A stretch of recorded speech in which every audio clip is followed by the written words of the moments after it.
I think I figured out that when this thing says end broadcast in red in the upper right hand corner, the moment it goes that way, I think we do actually go live to the world.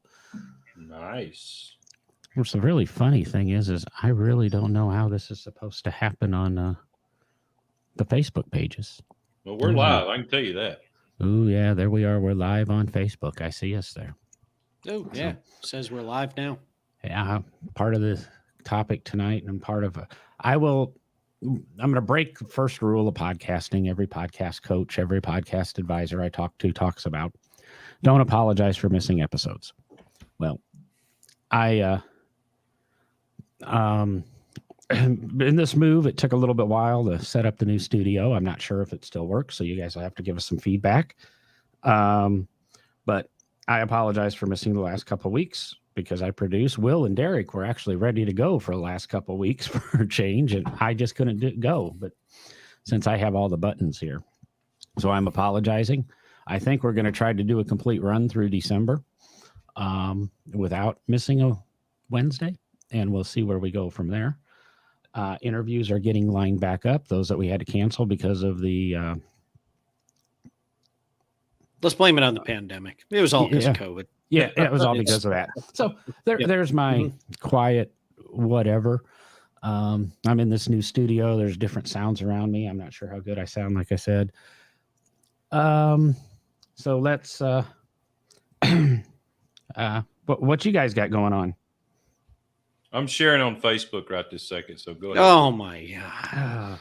Will's sharing on Facebook. John doesn't know how to do the new studio. Yeah. And I'm just sitting in my living room with my computer ready to go, here ready to talk. I've already shared the podcast. I'm killing time while these two stare at their phone.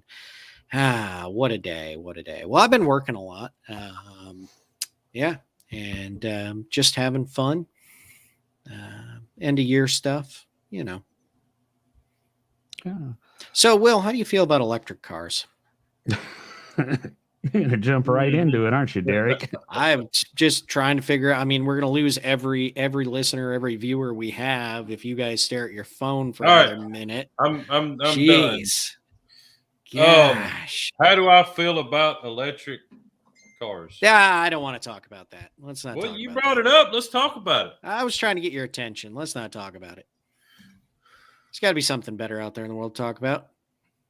Actually, all the hot topics are like what none of us want to talk about: electric cars, Haggerty, and yeah, that's about it. Those are the big things that are going on in the classic car world right now, and we don't want to talk about them. Well, isn't electric's taking it over, and we've totally banned speaking about Haggerty until McKeel wants to come on the show, right? Exactly. Yeah. You know, did you guys see that a new sports edition of a sports car was announced by any chance?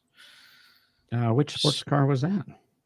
Well, I don't. It's weird. It's got one letter and two numbers. It's just, yeah.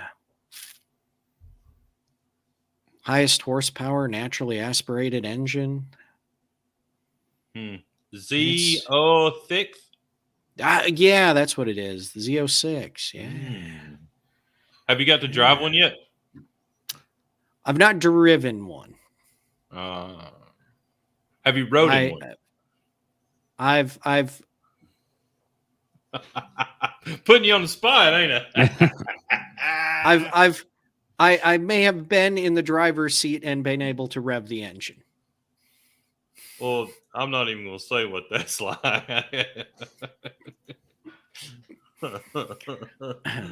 It is a beast. Can I say that? Yeah, I can say that. It's a beast of a car. It's going to be awesome. We've already got questions. I don't have the comments on. I have the private chat on. Look at that. My buddy Dean wants to know what I've done with the dash on the Impala. Well, we had a new billet piece machine, but it's I think you're going to like it, Dean. I think you're going to like it. I'll tell you what, I'll share a pic with you on Friday. How about that? I'll take a nice picture of the dash and send it to you, and you can get a little sneak peek before Grand National. How about that? Ooh, look at that. Mm-hmm. Phil, I apologize. I do now see your Facebook messages. I'll get in touch with you. I think I think we'll be good to go. Sorry, just reading the message. I'll touch base with you after the show. And Derek's really good about that, Phil. Is about the time you hit Indiana, he'll say, "Oh yeah, you can come by." Yeah. Or like when you're at if you're headed north, maybe like exit 60, 30 miles past the museum. And no, we do not have a Z06 at the museum right now. Why not? Because they're hardly anywhere right now. How many's been made yet? I have no idea. Oh, you have one ordered? I don't know. Why not? Because you can't order them yet. You haven't even opened ordering yet. How could I order come one? on. It's all a game of who you know, and I would assume you know somebody. I mean, really, if you've set in one and revved it up, surely you could have ordered one. Yeah, well, who knows? See, Derek being all quiet and secretive, and he's got that brand new building and all those parking spots. All the parking spots that are taken up. I got to start broadcasting from there. One of these days, years, whatever. Did y'all tear the hotel building y'all bought down already? Oh yeah, that's down, leveled. It's a grass field now. It looks beautiful. Nice. You gonna put a go-kart track out there? The go-kart track's over at the Motorsports Park. Yeah, but you got to drive over there. You can just walk. Oh my gosh. That's what it's all about, driving your Corvette from the museum to the Motorsports Park to go do stuff. But you don't even have a Corvette. We want you to walk. We want you to drive. You going to take me for a ride in that Corvette at Z06? We'll see what we can pull off. No. Jason looks like he's volunteering to be right after Will for your passengers there, Derek. Yeah. I'll tell you what, I'll be there tomorrow about 9:00 in the morning. That'll be pretty useless, seeing I just said there's not one around. Well, how many are? You told me to come on. If there's not one around, how many are around?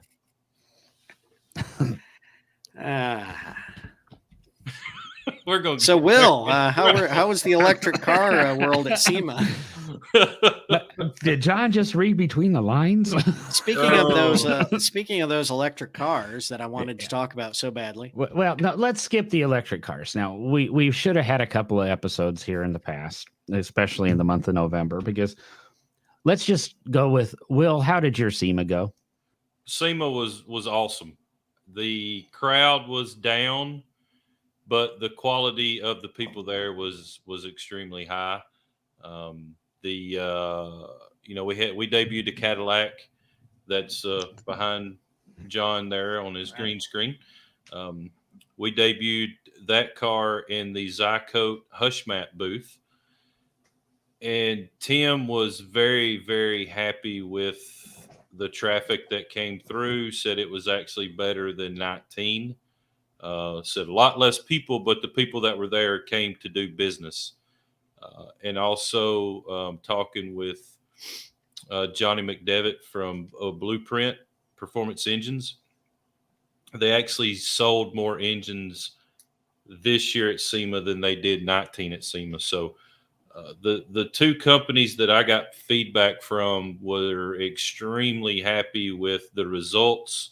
They were glad they were there. Yes, there was a mask mandate, but they really didn't force it upon you. If you were in a booth and you were talking with somebody that felt comfortable not wearing a mask, and it was really good. We enjoyed it. Like I said, with the crowd not being as big, was actually a whole lot better. They did open it up. I forgot how many tickets they sold to the public for Friday. Friday morning is generally busy. Friday afternoon, it starts to fall off a good bit. There really wasn't any fall off on Friday, so it was very, very good. So we also debuted a 76 Trans Am in the Armo booth, which was actually right next to the Cadillac. So that was pretty cool. And we had the black and white 57 out front, right kind of behind Ford's booth. So we had 3 vehicles out there, and they all were well received. And wasn't really planning on this, but right after SEMA, we wound up going to Pleasanton to the autumn get together for good guys, and wound up getting a top 5 for custom of the year with a Cadillac. So that was, you know, a big surprise. We wasn't no plans at all to go to Pleasanton. I actually didn't realize that they had moved custom of the year from the West Coast Nationals to the autumn get together. Well, they didn't have the West Coast Nationals because of COVID. And I got a phone call and a reminder that it had been moved. And I was like, we might ought to think about going to Pleasanton. So we were able to switch some cars around in trailers and get people home that needed to get home. And me and Mini Mike Cook took our butts to Pleasanton, and my dad flew in and had a great time out there too. So the biggest thing at SEMA this year was electric vehicles. I know we wasn't really going to talk on it that much. Y'all always Okay. Let's not talk about it. Let's not talk about it yet. No, I got an honest question about the Cadillac. All right, fire away. I mean, we've seen a lot of your cars. I've seen a lot of the cars you've done. Red seems kind of out of scope with what Big Oak's typical paint jobs are. What made you go with that? I mean, it is to me, it's not a Big Oak color that I would expect to see on that car. I think that's the one thing about the car that shocked me. Right. I think if you seen the car in person, you would go, yeah, okay, that's a Big Oak color. There for about 3 years, every car we painted was red. I'm not opposed to red. I'm not a huge red fan, but I am a big fan of the color that is on that car. Every picture, if you can pull up all the pictures from SEMA of that car, it's a different color. And it's all about, it's a candy. It's a non-metallic candy. So when the sun's not hitting it, it's really a dark red, maroon red. But when the sun, like right there, the sun was kind of coming through the doors and the windows. There was a whole row of windows right in front of the Cadillac. So when the sun hits it, it turns more into a bright red. It's almost like it's got a spotlight just sitting on it at all times. It's really a pretty crazy color for a non-metallic red. But yeah, you know me, I'm a metallic guy. I like bright, bold, big metallic and pearl colors. That's just, I mean, I guess it's me being colorblind. I like seeing all the pretty metallic in the metal flake and all the glitter, Derek's question was exactly one that I had going through my head, because it just doesn't seem like, it's not, you've talked about this Cadillac all along, and I'm thinking whites and grays and silvers and blacks, and it comes out this red. Now you talk about, it's this, non-metallic candy red. Yep. I'm not even going to go to the Alabama tie-in with red and the 16 minutes a day it's crimson. But did you intend, or did you anticipate the color flipping and the transitions of colors when you painted it, or was that kind of a bonus? No, that's one of the things about candy that it does. So we knew it would do that. How we came up with that color was, we built the car for Don and Brenda Waters out of Augusta, Georgia. The car was red when they bought it. It was a satin red, and they wanted to keep it red. And Don was pretty specific on the color. He said, I want it to be red, but I want it to be extremely deep with no metallic. And I was like, boy, you ain't asking for much. I mean, because metallic is what gives depth in a paint job. So me and Shane Young, that's the head body man and painter here at Big Oak, we worked on that color for it was a while. We played with different candies. We played with different undercoats.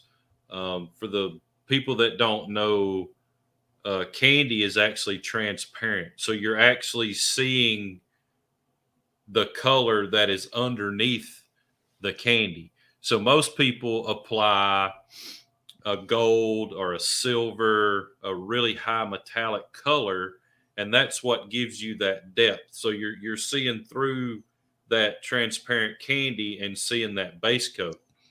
So we didn't really know exactly how it was going to be, but it wound up having. I think there's 12 coats of candy on it to give it the depth and the darkness that we wanted. So every coat of candy that you apply, it'll get a shade darker and a shade darker and a shade darker. So you cannot panel paint candy. It has to be painted all together. God forbid we get a scratch on this car, because it will be extremely hard to touch up. That was gonna be you anticipated my question on the base colors and that, because I know like even a yellow is very common under a candy red and that. Right. I really want to ask you what you put under it, but I'm gonna let that stay a Big Oak secret. There's no sense in telling. It's red. You Use just red. got to figure out the red. Just a rust red primer, right? Oh. No. Jason did ask why we're talking about this is what are our feelings about the matte colors. I've been somebody who's hated matte since 2012 because What's I wrong even with have Matt? He's a good guy. I even have a Facebook post saying, well, I'm eating crow as I was applying matte black to my blue 2012 Velociter, doing when I was wrapping the roof and the front bumper and stuff. But yeah, I'm not a big fan of matte colors. And even then the factories tried to get involved. Hyundai tried to get involved with matte colors, and they're really not even matte colors there. So that's my opinion on it, Jason. I don't know if the other two want to chime in. I'm not a huge fan of matte. Some of like the matte black accents can look pretty good in my opinion on the right car, kind of like what you did on the Veloster, John. But I think what I like is the non-metallic, kind of pure colors that are coming out again.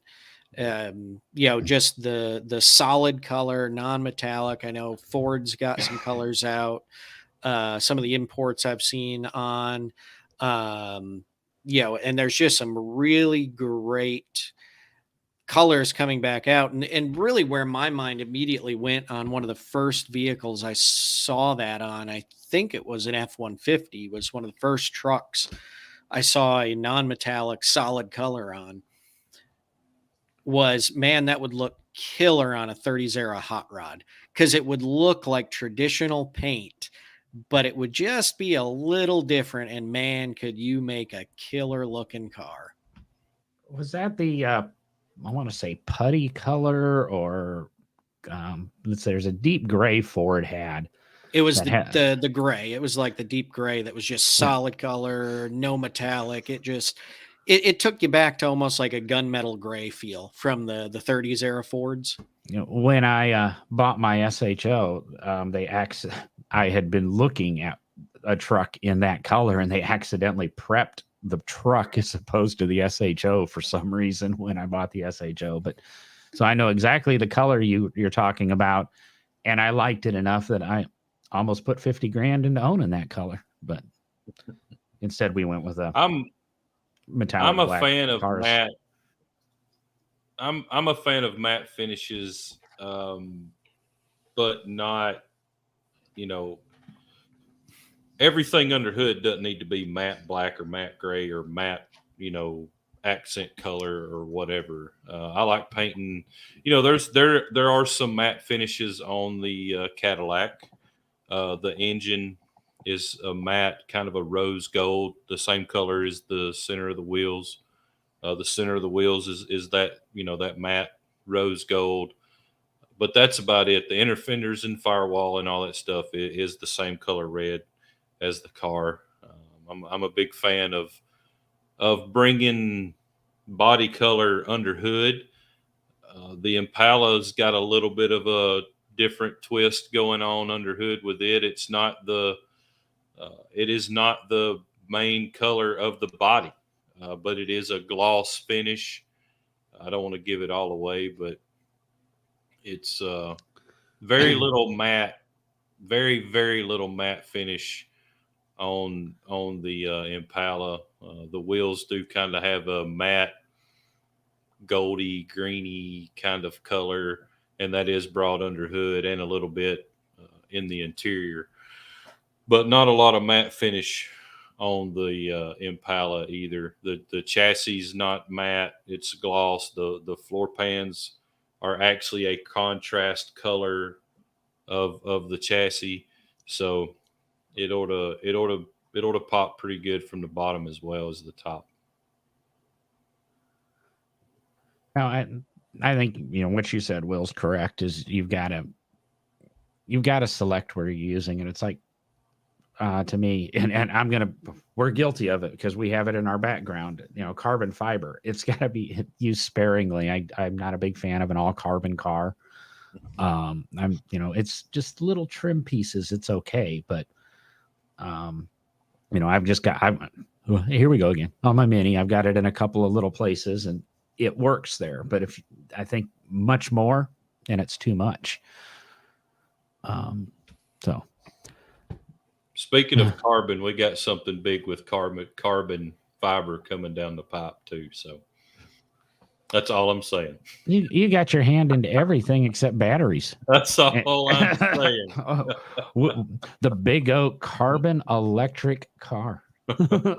I can tell you, it won't nice. be. It will not be electric powered, but there might be a little bit of carbon fiber on it. Now Phil's backing us up now. Real matte paint stinks. Now Phil's a master of faux colors and stuff on his cars, and yeah, matte paint is the hardest to spray. There's no correcting it. It comes out of the gun when it dries. It is what it is. You scratch it. There's no just touching it up a little bit and sanding it and buffing it. I mean, it's the most unforgiving paint there is. And I'll tell you this, if you don't mix it on a scale and like you're painting different times, the sheen will be different. It'll be, if you add just a drop more hardener than you did the previous time, it may be a little shinier. Or even the weather has with the way it dries and the humidity in the air. It's a very, very tricky process. You got to be very anal about it and write down your formulas of how you mix it and what the temperature was and all that other stuff. So when I posted about the show today, and Derek has been chomping at the bit, I think, to get to this. I said I wanted some listener questions in that, and somebody brought up the Project X and how it's been transformed and restored or whatever into reinvented. some of the reinvented. That's what I'll call it. Okay. Lost, it's a V8 to EV power, and Will had alluded that there were a few electric things introduced to at SEMA.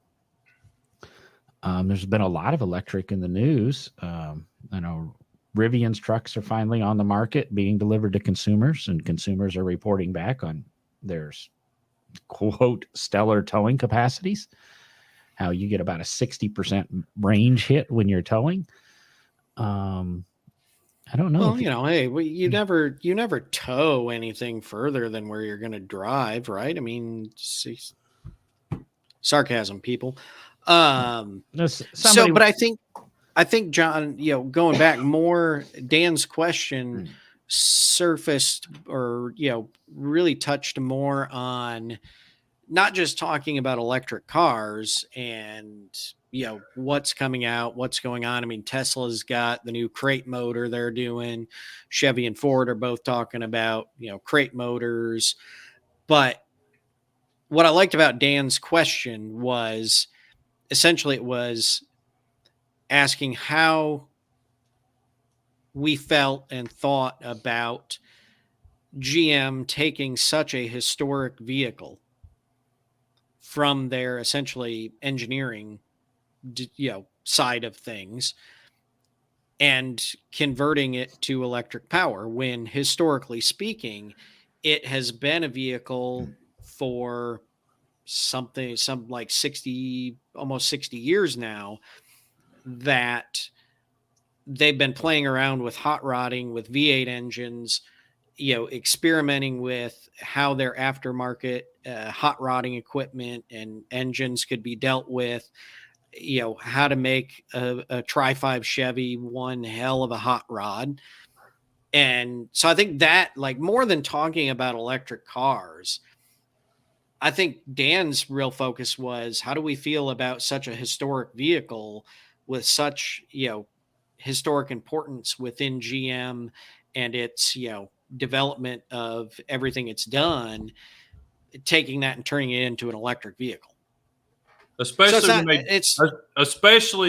when they just launched a new 632 cubic inch fire breathing, gas guzzling crate engine. Why didn't Project X get the 632? That was the big deal at SEMA. It's like you just brought this up. Why didn't Project X get the 632? Come on. Would we be talking about it if it got the 632? Probably, because it'd be the first one with the 632. I'm just saying that. We probably would be, honestly. Well, I always loved Derek, and I don't mean to insult you, Derek, but you took Dan's question or statement and read so much into it. It's what I'm good at. Say for the listeners or viewers or however you're digesting this podcast today, Dan's post was, I have a question.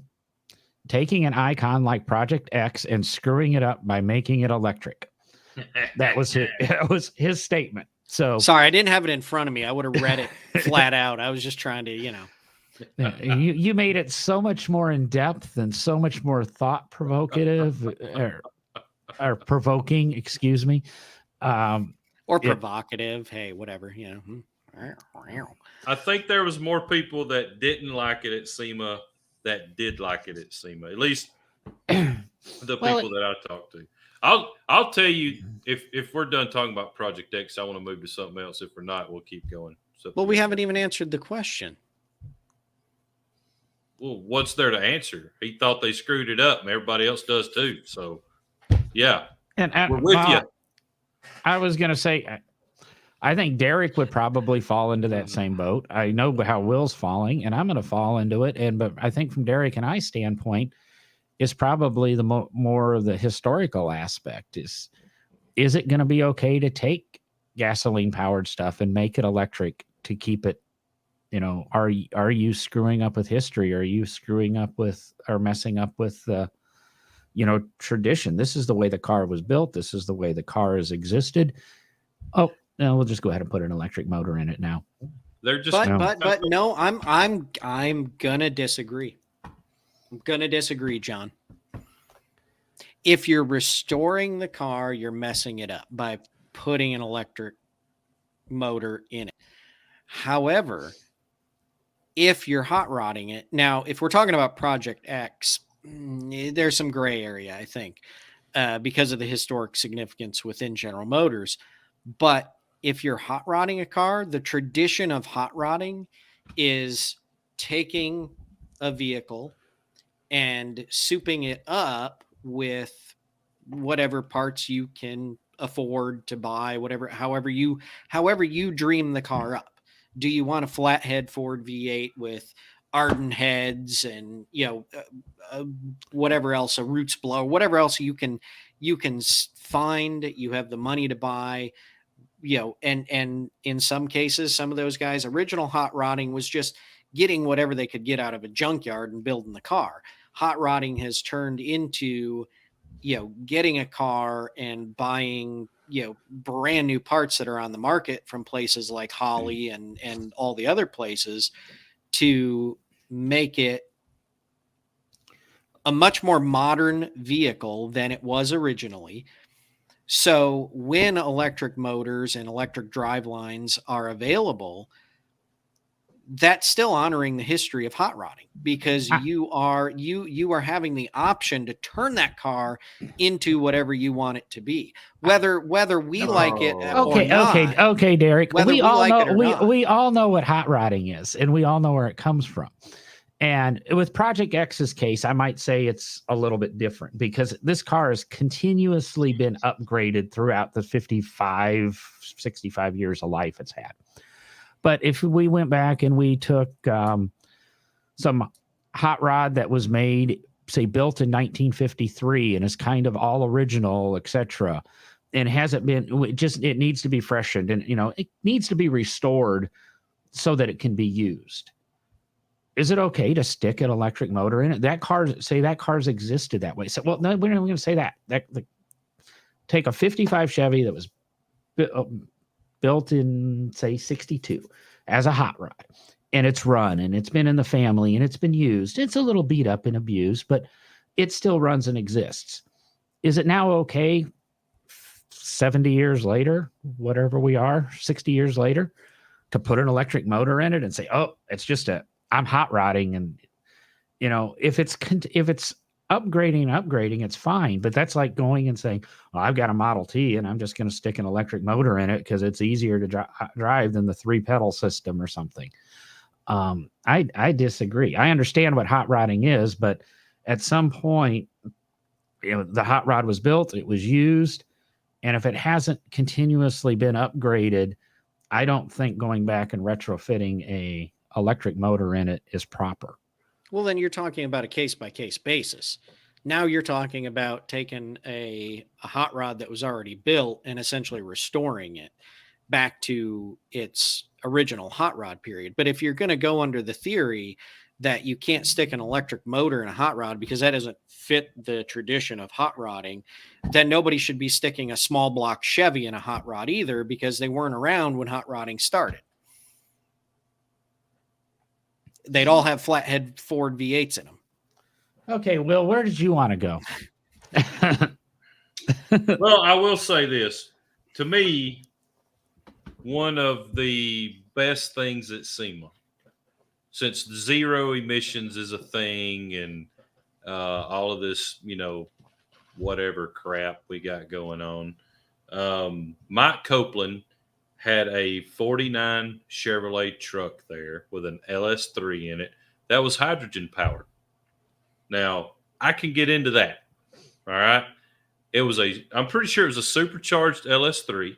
And for those of you who do not know Mike Copeland, I would love to get him on the podcast. I'm sure I might can make that happen. He's the owner of Arrington Performance. He worked at Lingenfelter, worked at General Motors. Worked for Cadillac. I'm sure Derek knows who he is.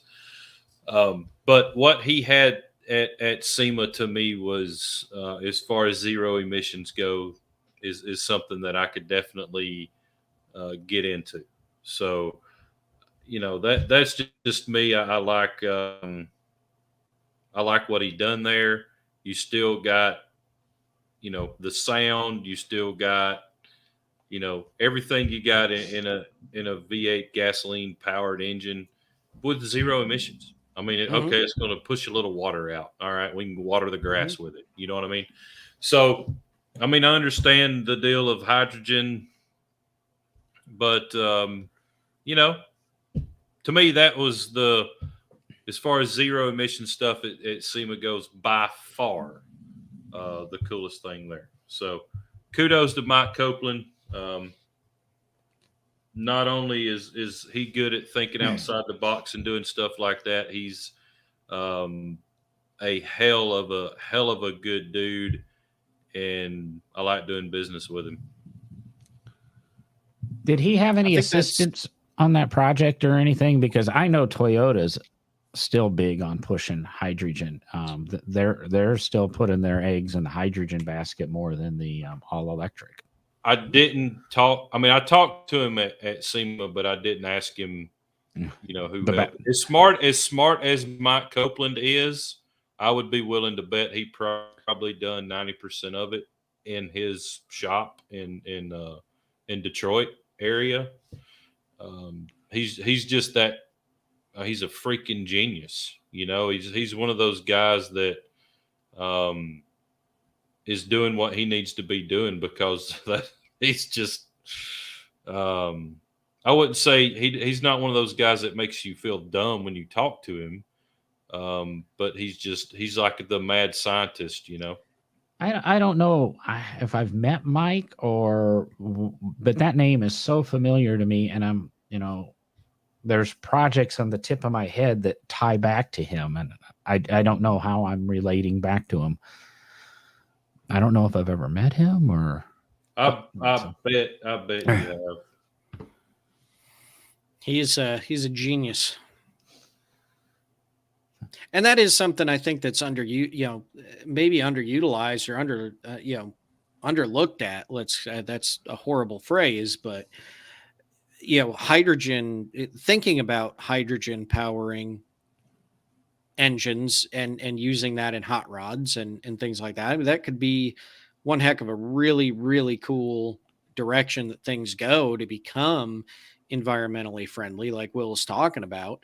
The other thing is, and I don't know if we have any listeners that are in the, if Tony listens, still occasionally, who knows, he might have some thoughts. But one of the interesting things I've heard recently is that, of course, with all of the shipping, issues we're having with the big container ships and all that, is that there are a couple of the different big shipping companies that own the container ships that are investing a lot of money into the industry to figure out, and we've talked about it on the show before, but the zero emission green gasolines that are being, synthetic gasoline that's being created, and diesels to run these ships more efficiently.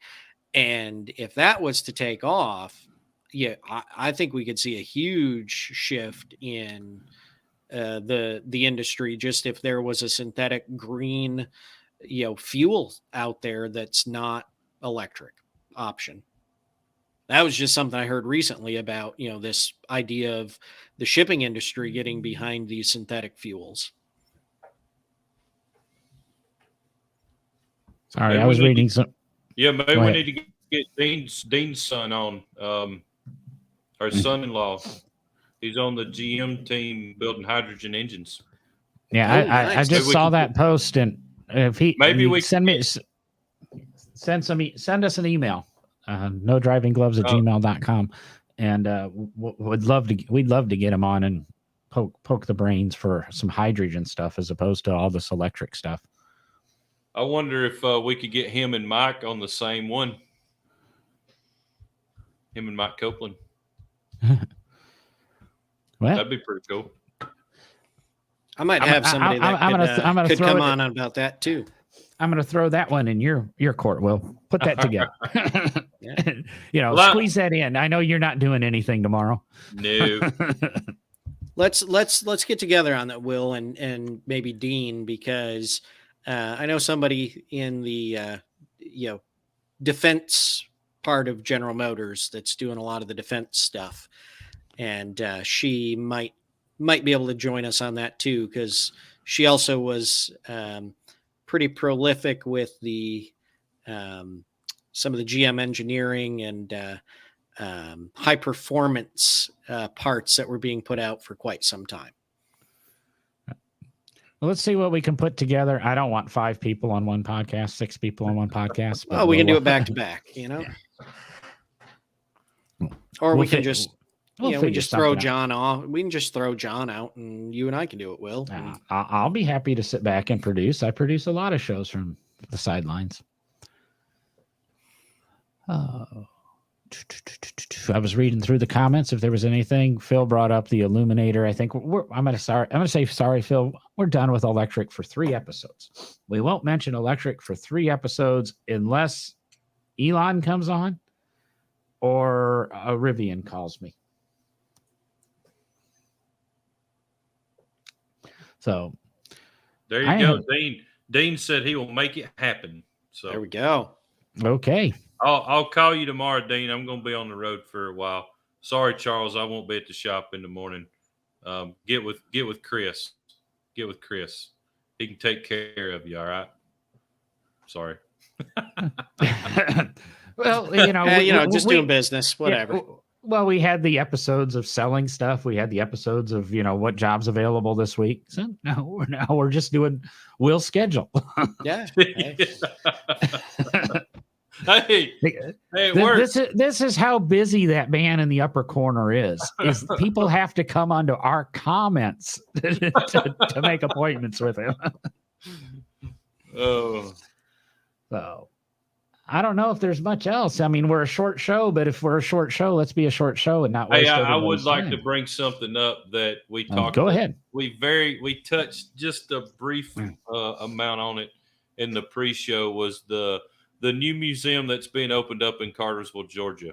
I've seen we have one of our best customers, Dan Duffy, is really, really good friends with the guy that lives there in Cartersville, and he may have done some construction work on it. I can't remember, but I know it's been being built for a long time, and it looks like it's getting really close to being opened. Man, just the sign for this museum out front is holy cow impressive. So I can imagine what the inside of this place is going to be. I'm not a big museum guy, but I'll be honest with you. If I was going down the interstate and I seen this sign, I would stop and turn around and go look at it. I know Derek knows a little bit about it. What's the name of it, Derek? The Savoy. Savoy. That's it. Yeah. No, it's going to be a fantastic place. I've had the pleasure of meeting a number of their staff, and get some. I guess I've had some sneak peeks of things they're going to be doing there, and I highly recommend a visit. Right after you visit the Corvette Museum, head on down to Georgia, and I believe they're still doing their grand opening celebrations. I think it's December 8th. I need to check that. But yeah, it's quite the place. What day is December 8th? Is that a December 8th? The day's first, so it's next Saturday. No. December 8th is a December 8th is next Wednesday. Next Wednesday. Yep. Well, I may, I'm kind of have an unofficial invite to their grand opening party. Maybe I can get at least 1 or 2 more guests with me. Maybe we could all just attend next Wednesday. I have to pass. I'm sorry. I got something big going on Thursday. Oh, Lord. I'll tell you about it after the show. No, all right. I might could go over there for that. All right, let's talk offline, Will. All right. And again, I would sit back and produce whatever you guys, if you wanted a broadcast from there, but we'll figure that out. Current exhibitions at the Savoy: American Racing, the Great American Classics, Woody's Orphans, and the Savoy Collection. It does look like it might be worth going over to see. That's going to be cold, Jason. Cool.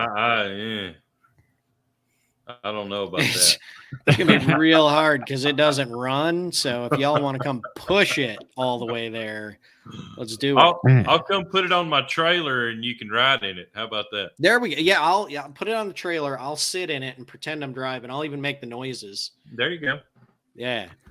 Hey, Phil, shoot me a message. We'll talk.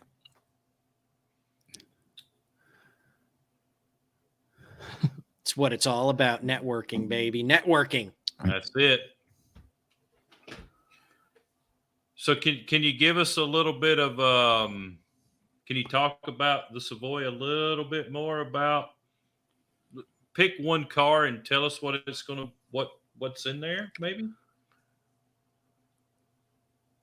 I don't want to get you in trouble, but Yeah, honestly, I don't know what cars they're going to have initially in the galleries. I never really got in depth on knowing what their collection is or what they're borrowing.